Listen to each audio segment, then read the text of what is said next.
For politicians, money is power. They always crave more.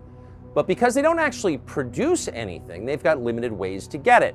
They can hike taxes on the population and collect the cash at gunpoint. That's the most straightforward way. But it's also highly unpopular. Voters don't like paying higher taxes. They resent it. So over time, most politicians in most places decide it's a lot easier to devalue the currency. You keep the tax rate pretty much the same, you just print more money. At first, most people don't even notice that it's happening. The money seems free. This is how the US government just paid for the COVID checks and the war in Ukraine and pretty much everything else that Washington has done for the past couple of decades. Just churn out more dollars. You can see why it's a popular strategy. But what happens if you keep doing it year after year? We really ought to know. So to find out, we flew to Argentina, a country of 45 million people on the Atlantic coast of South America. 100 years ago, Argentina was one of the richest places in the world. It had everything: abundant natural resources, vast open spaces, a well-educated, capable European population. Its capital, Buenos Aires, once looked like Paris, but probably richer. You can still see remnants of that time as you walk around the city today, but the buildings are ratty now and marred by graffiti.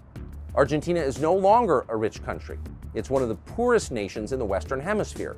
Nearly half the population here lives below the poverty line. Chicken for dinner is a luxury.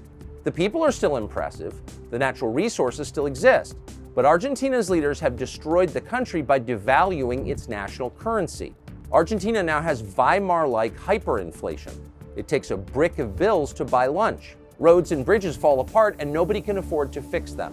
Things unravel. We spend more money as a country than we earn money. This man is called Hernan.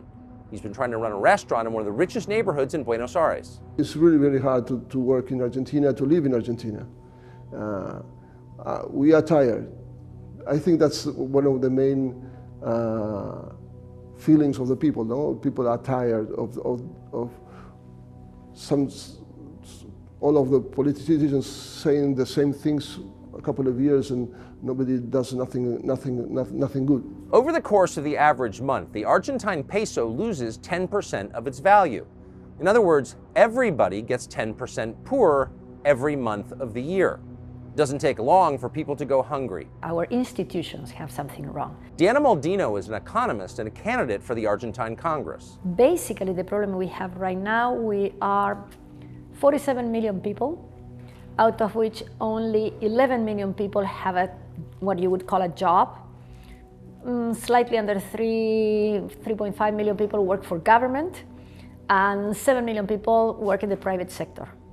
So 10 million people, 11 million people out of 47, 25% of the people. And that's counting the government workers. So if you take out the government workers, and that really is an electric windmill. Yeah, 1/7 of the country would have a private job. So that means 7 million people are working to support the other 40 million people. And let me add something.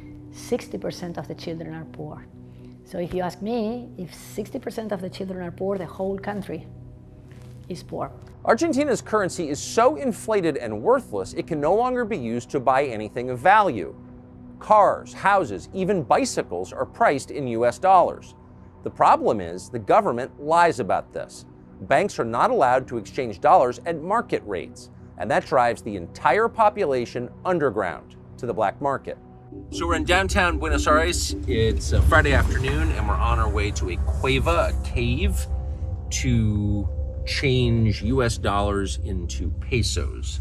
Now, the caves are the only place in the country that gives the actual exchange rate. The government lies about what its currency is worth and gives about half its value to people in exchange for dollars. So this is kind of the last outpost of economic honesty in the country, and of course the government is trying to shut them down. So we're gonna see if we can exchange 100 US dollars for Argentine pesos. Hola! He's my friend Tucker. Oh, hola. Is there security here? Yes. This is so cool.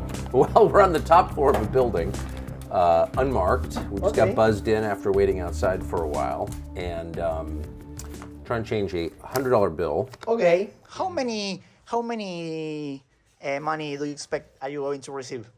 I don't know. More or less. Guess. Enough to keep my door from closing, a doorstop. Well, now I feel rich. This is like Mad Max of caves.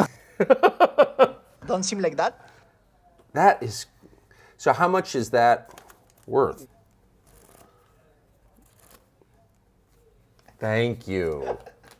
Well, thank you. Amazing. How do you carry all this? Hold on. In a bag. In a bag. You know, it's obviously amusing, but it's also sad. Imagine if that was your country. This was your national currency, and it was like, it had the value of home insulation, you know? And this was your work product. This is what you spent all day working for, and this is what you hope to feed your family with and send your kids to school and buy clothes. I mean, and it had been rendered worthless by greedy, dishonest pigs running your government and lecturing you about transgenderism, but in the end you were left impoverished and they were left rich. I mean, that's theft. It wasn't some sort of, you know, savage situation in there. It looked like a bank almost, though it's, you know, it's illegal, and it was, you know, had a kind of sotto voce vibe. It was very orderly.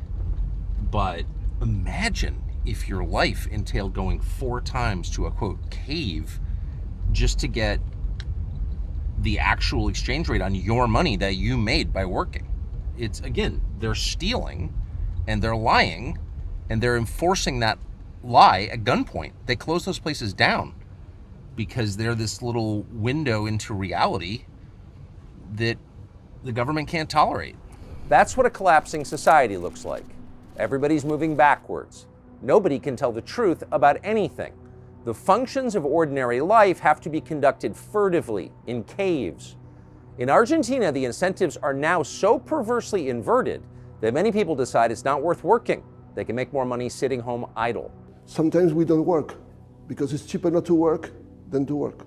Why is it cheaper not to work? Because you have to pay a lot of taxes to the people, and the unions and that sort of things that are very, very expensive. So sometimes we prefer not to work. Yeah. Oh, that's really incredible. Is that common here? Yes, it's common. For young people in a country like this, the obvious solution is to leave, and millions have. The future of the country slipping away forever. What's remarkable is that's just fine with the current Argentine government and with the Western media and NGOs that prop it up and relentlessly defend it. They're happy with the corrupt status quo. They're thriving. So they attack anyone who challenges the way things are currently done. Not surprisingly, they especially hate Javier Milei. Creo que estamos los que laburamos, sí, es cierto, generamos riqueza. Yo vos no te vi laburar parásitos nunca. como eso. Yo vos no te vi laburar nunca. Sí, bueno, a vos no justo. te vi laburar Bueno, nunca. Javier, Lo único que te veo acá. A vos no te vi laburar se genera nunca. riqueza. Javier, Parásito. Tranquilo. Parásito. Somos estéticamente superiores. Sí. Digamos, ¿cómo eran los edificios de los sur? Los cuadrados, negros, oscuros, sin ventanas. Eran inmundos. Teníamos las Torres Gemelas hasta que un hijo de puta las tiró abajo. Tenemos el Guggenheim. Es una maravilla. Inventamos la minifalda y la bikini. ¿Saben qué? Yo he decidido. Vamos con el capitalismo. ¡Viva la libertad, carajo! A ver, yo creo que el gran problema argentino es un problema cultural. Es decir, esta es una sociedad que está infectada de socialismo. Los políticos son una suerte de sociópatas que quieren hacernos creer que nosotros somos inválidos mentales, inválidos en todo sentido, porque no podemos vivir si no fuera por ellos. En realidad, los que no pueden vivir sin nosotros son ellos. Milei is an economist who's running for president here in the election next month, and the polls show he's winning. Milei's main observation is that things in Argentina are not working. Socialist monetary policy hasn't made people happy and secure. It's wrecked pretty much everything. It's destroyed the economy and families and the national spirit. It's enriched just a few. That's hardly a radical interpretation of events. It's obviously true, and everybody knows that it's true.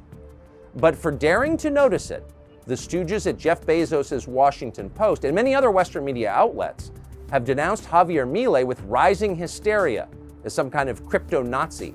Thankfully for Milei, the working-class young people who support him don't read the Washington Post. We sat down with Javier Milei for a long and interesting conversation which will air here tomorrow in this space. Keep in mind as you watch it that it's not just about Argentina. It's about you and your future too.